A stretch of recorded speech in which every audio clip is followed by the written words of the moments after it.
Hey everyone, I'm gonna show you how I try to create the best product possible, being a product that user wants. So for this, I have a few steps that I'm going to share with you. I'm here in my office at home, and I will be walking you around the different key elements to product a nice thing. I'm gonna use the use case of AirCal that I'm building right now.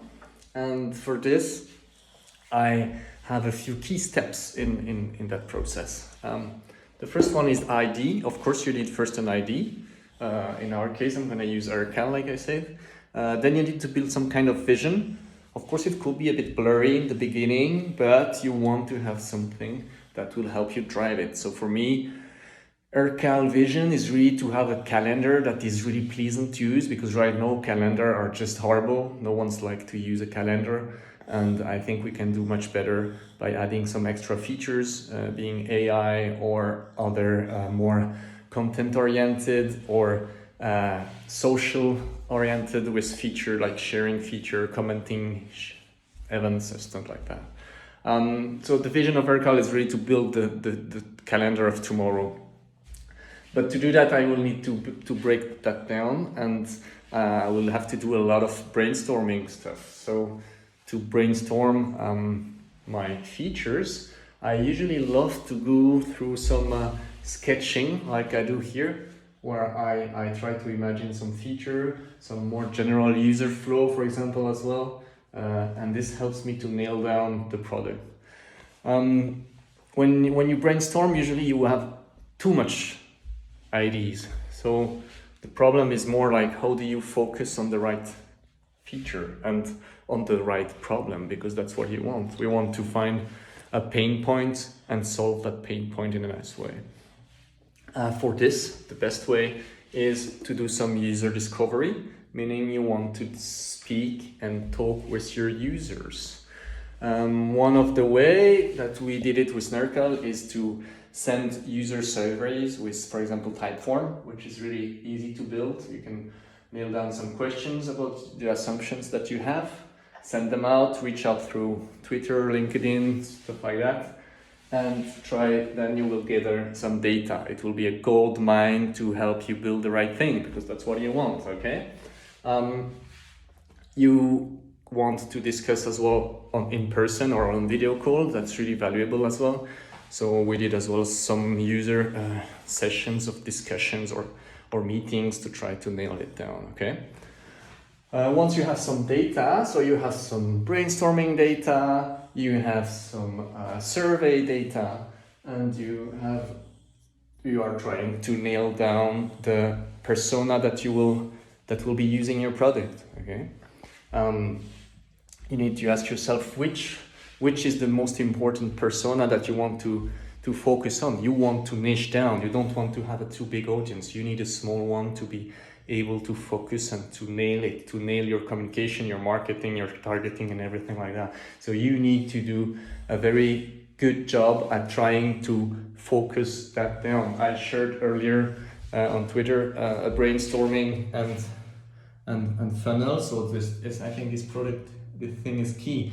We want to brainstorm some ideas. We want to get some interview with the user. We want to gather some data from the user, and we want to have a mix of features, evaluate the complexity for each. We want to evaluate the pain points that we gather from our data, from our interviews, and we want to imagine and estimate, estimate what business value is getting out of these features that we want to build.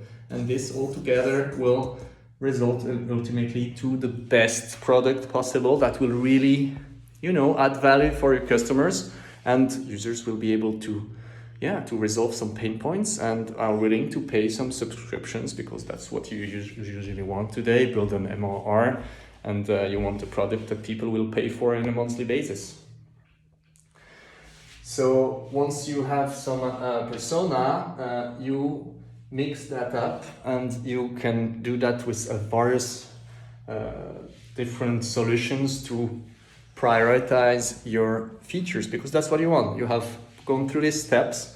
Now what you need to is to prioritize which are the first features that you want. So you want to select features that are the easiest to build, the less complex, but add the maximal value to your users. That's the key point. And we are talking about minimal viable product, MVP, but we want an MVP. We want minimal viable product. We want it to be as simple things. Don't listen to me. Hopefully you don't speak English yet, so it's good.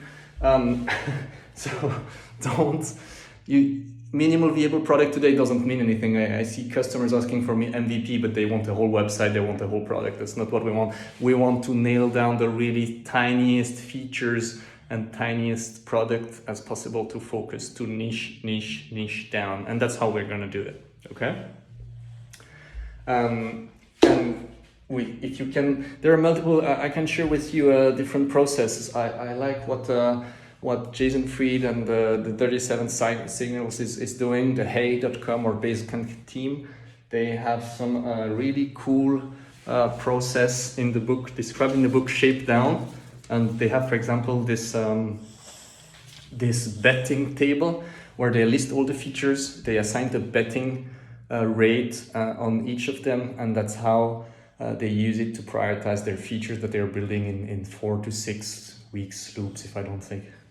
And that's something we will get I have took a lot of inspiration from. So taking all the data that we have processed in these different steps, I will reply. We have an ID, we create a vision, we brainstorm, we do some user discovery, we build some personas and target one persona mainly or full focus, and then we can list the features just for that one.